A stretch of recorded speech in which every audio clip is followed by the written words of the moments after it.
I want to send a message of gratitude and thanks to the solidarity that we have received from every corner of our country, from our colleagues to our neighbors.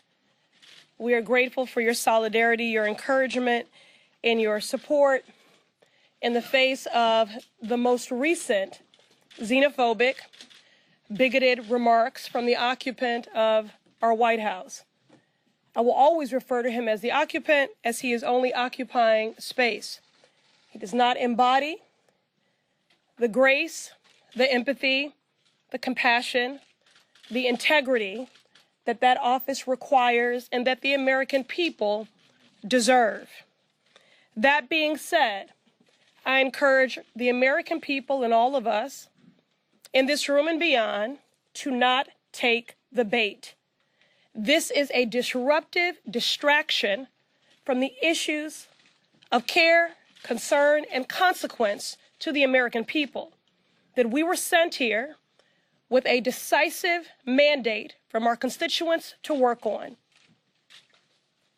Everything from reducing the cost of prescription drugs, to addressing our affordable housing crisis, to ensuring that the American people have more than health insurance, but health care. More recently, thanks to the partnership of Chairman Elijah Cummings and the advocacy of myself and a coalition of advocates I've worked with for decades, we held the first hearing on childhood trauma. And in sitting in that hearing, as we heard about the many manifestations and iterations of childhood trauma, in the wake of the public health crisis and epidemic that is gun violence, in the wake of PTSD, in the wake of those battling substance abuse disorder and a host of other things, it was impossible not to think of the trauma that is being inflicted upon children every day at our border. At the end of the day, if we improve the conditions of children in a cage, they are still in a cage.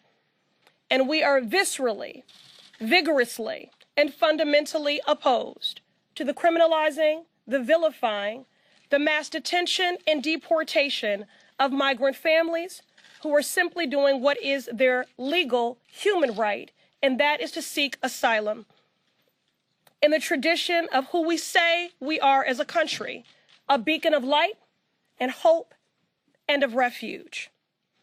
This is simply a disruption and a distraction from the callous, chaotic, and corrupt culture of this administration all the way down. We want to get back to the business of the American people and why we were sent here, reducing the cost of prescription drugs, addressing the public health crisis and epidemic that is gun violence, addressing the racial wealth gap, and yes, making sure that families stay together. I also would like to just underscore the fact that despite the occupant of the White House attempts to marginalize us and to silence us, please know that we are more than four people. We ran on a mandate to advocate for and to represent those ignored, left out, and left behind. Our squad is big. Our squad includes any person committed to building a more equitable and just world. And that is the work that we want to get back to. And given the size of this squad and this great nation, we cannot, we will not be silenced.